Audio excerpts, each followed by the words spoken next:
our attention to movement principles, right? Movement principles are what we're going to use to explore the physical body, but it's also a nice gateway to developing and nurturing mindfulness, right? Just through our physical body. A couple things about yoga, right, before we get going, is one, it's a celebration of you, right? That your individual experience is valuable and valid. We'll do a couple things that may be appropriate for my body, might be appropriate even for the majority of the students in this class. However, even more so now here in this kind of online virtual environment, I ask you, and also really encourage and invite you to do things that make sense to you, because really you're the only one in your very physical space, right? So I want you to develop this trust with yourself. Like, okay, let me stop for a second and really see if I understand what is happening, and how can I take that concept and apply it to my very physical moment in this very specific time and place, right? Putting that into action, for example, right? Maybe somebody has a shoulder injury and our class is very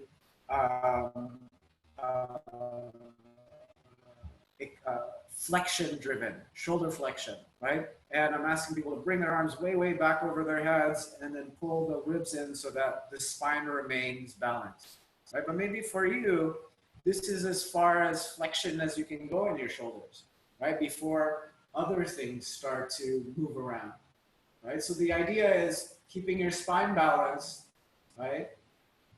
But also the action is trying to bring your arms back, right? But if you try to bring your arms any further back to try to make it look like your arms are straight up, then something else has happened, right? So that kind of clarity and understanding is what we're working with, right? So maybe the arms were out here, but my spine is straight, and that's really maybe what I'm asking you to do that day. Next is sensation, right? Physical sensations is the language of our bodies, right? It's our way, it's our body's way of communicating to us what's happening with it.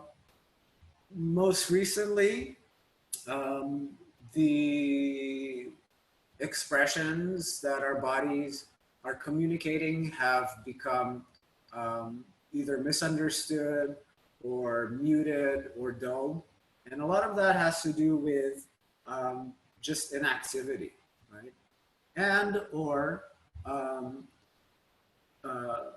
this kind of growing avoidance of pain or discomfort, right? You just like kind of ignore it, or we're very often kind of swirling around in our head, kind of getting stuck in our thoughts, right?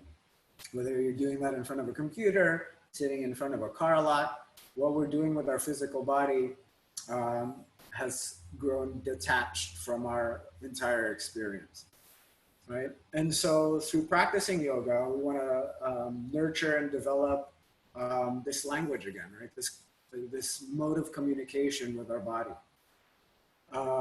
And so that we can communicate with our mind, our body, and our spirit. And so things will be aligned and balanced.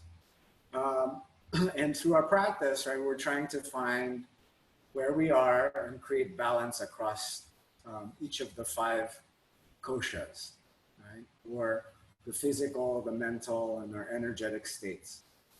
And then another important thing is that yoga is therapeutic. And what I mean by that is it is a form of medicine, yeah? That it should feel freeing, liberating, and it should feel good, right? So I want to caution everybody from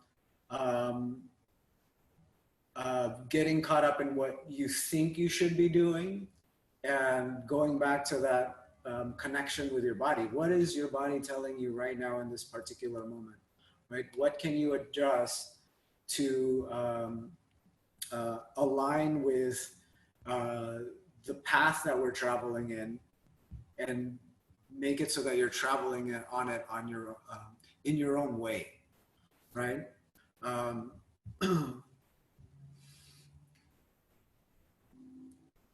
what else did I want to say? Okay, yeah. So then that it should feel good, right? So if there's some um, uh, uh, acute pain or discomfort, make an adjustment, please. And that also goes into sharing your screens, your videos with me. Not only does it help bring a sense of community, but I can kind of see like, oh wait, don't go down that path. I've gone down that path, or I've seen people go down that path. Maybe that's not the right thing to do right now, right? Just so that we're all on the same page, right? And I can see what's going on um, while you practice. And then lastly, um, with movement principles, right? This is the meat of movement principles. The physical body moves along a spectrum, right? Or a continuum, right? There's point A and point Z, and there's a million different letters and numbers in between, right? On one end, you have flexibility, right? When we're talking about yoga and the physical body, we have range of motion and flexibility, while we have stability and strength on the other, right? If you look at a, let's use a tree, for example, right? If a tree is super flexible, right, what's going to happen to that tree? It's just going to fall over, right? Um, and it won't have that sunward reaching trajectory. Now, if a tree on the other end of the spectrum is too stiff and rigid, right? Any kind of external weather will make it snap, right? So, a nice, good, healthy tree or a nice, good, healthy body, right, will have a balance between these endpoints, right, or these two different ends of the spectrum, right? We want to be both flexible and strong at the same time, right? And when you can find and create that balance in your body, then you will have physical integrity, right? So we want to find, and it's going to be very different for everybody, right? Some people, it's like, yeah, no problem. I'm going to flip my leg over my head, flip both legs up over my head, flip myself backwards, whatever, no big deal. For other people, you're like, what? I can't even sit like that on the floor, right?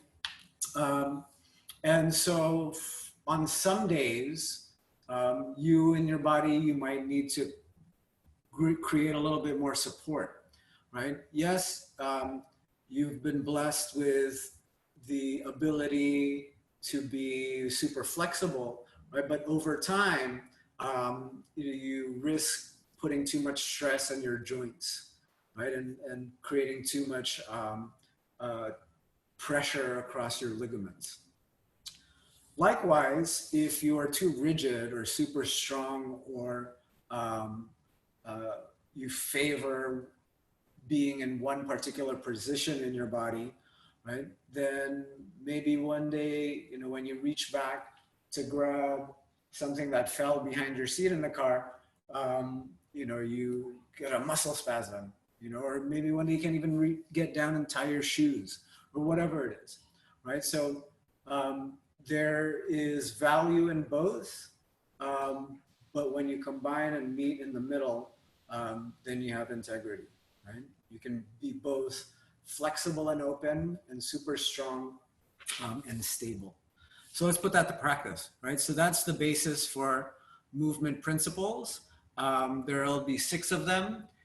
Each one is going to look at different sections of the body, right? How we can be both flexible to get into the different positions and then also strong to support ourselves in these very weird different shapes.